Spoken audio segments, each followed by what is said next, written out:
¿Qué tal? Hoy vamos a hablar de una figura clave, un gigante de la psicología, pero no como lo cuentan en los libros. Vamos a conocer al verdadero Wilhelm Wundt. Seguramente, si alguien ha pasado por la carrera de psicología, tiene una imagen muy clara de él. Pero, ¿quién fue realmente Wilhelm Wundt? ¿Y si la historia que nos contaron, pues, está incompleta? A ver, la respuesta de manual, la que nos aprendimos todos de memoria, es que fue el padre de la psicología experimental. Claro, el tipo que en 1879 fundó el primer laboratorio de psicología en Leipzig, Alemania, y que con eso, ¡pum!, la psicología se convirtió en ciencia, ¿no? Pero, ¿saben qué? Esa imagen apenas si rasca la superficie. Es que su proyecto era muchísimo, pero muchísimo más ambicioso. Decir que Wundt fue solo el de laboratorio es como ver un iceberg y pensar que es solo ese pedacito de hielo que flota.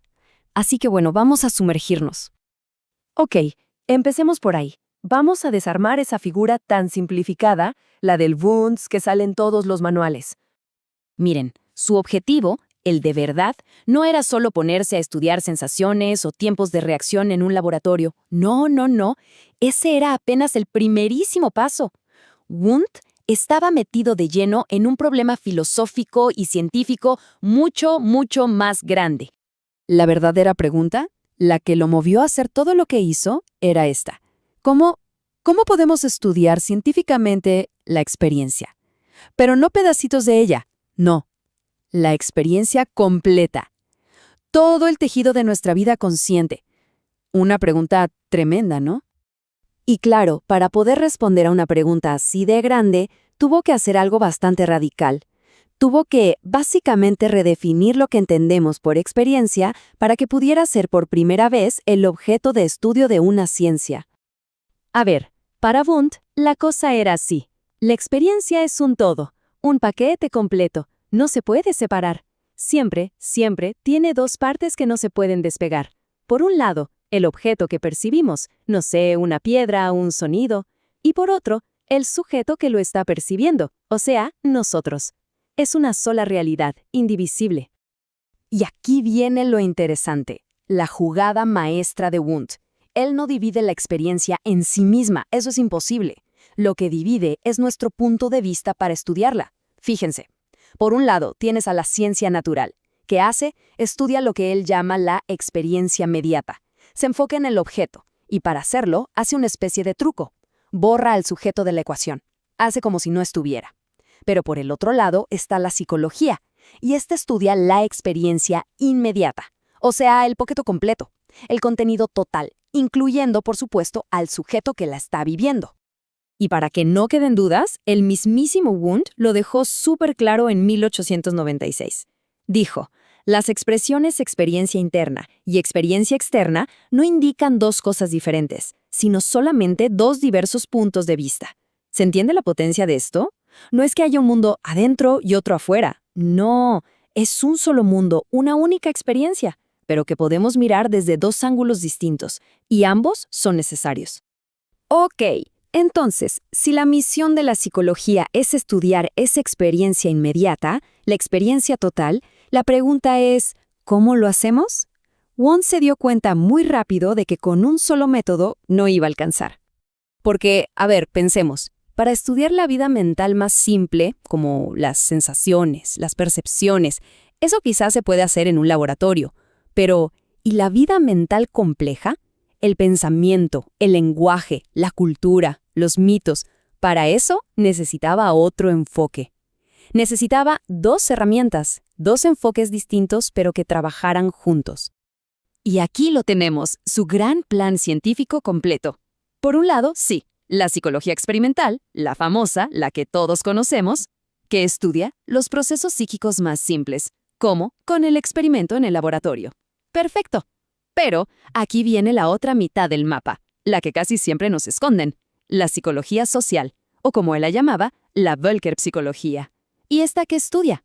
Ah, pues los procesos psíquicos superiores. ¿Y cómo?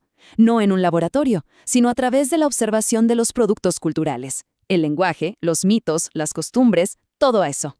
Y este es el punto clave, el que hay que entender sí o sí. No eran dos psicologías separadas. Para nada. Eran las dos caras de la misma moneda. Eran las dos mitades de un único y gigantesco proyecto para entender la mente humana en su totalidad. El laboratorio tenía un límite. Solo podía llegar hasta cierto punto. Para entender el resto, había que salir de ahí. Había que observar la cultura. Y esto nos lleva, entonces, a la visión completa, a la idea final de Wundt. Un proyecto científico unificado que, como vemos, iba muchísimo más allá del laboratorio. Porque para Wundt, y esto es otro cambio de chip fundamental, los hechos psicológicos no son objetos, no son cosas estáticas que uno puede coleccionar, etiquetar y guardar en un cajón como si fueran mariposas disecadas. Para nada. Él lo dijo con una frase que es sencillamente brillante. Los hechos psíquicos son acontecimientos, no cosas. Pensemos en lo que significa esto. La mente no es una cosa. La mente ocurre. Es un proceso, un fluir constante. Y claro, esto te cambia por completo las reglas del juego. Ya no buscas cosas estáticas en la mente, sino que analizas cómo se desarrollan esos acontecimientos. Entonces, para resumir esta visión tan potente y unificada, a ver, primero, la psicología es la ciencia de la experiencia inmediata, del todo. Segundo, para estudiarla necesitas sí o sí dos métodos, el experimento y la observación. Tercero, la vida mental es una red de procesos, no una colección de objetos. Y cuarto, y esto es importantísimo, esta psicología se convierte en la base, en el cimiento para todas las que él llamó ciencias del espíritu. La historia, la sociología, la lingüística, todo. O sea, su objetivo final era nada más y nada menos que una ciencia completa de la mente humana. Una ciencia que pudiera explicarlo todo, desde la sensación más simple que se puede medir con un cronómetro en un laboratorio, hasta la creación cultural más compleja que podamos imaginar, como, no sé, una epopeya como la Ilíada o todo un sistema de leyes. La gran visión de Wundt era esa, unificar, conectar el laboratorio con la cultura, lo individual con lo colectivo, las dos mitades del mapa. Pero, al recordarlo solo por la mitad de su proyecto, la psicología del siglo XX se fragmentó, se partió en pedazos. Y por eso, la pregunta que nos deja toda esta historia es una pregunta que sigue abierta hoy. ¿Qué fue lo que perdimos al olvidar esa increíble visión unificadora?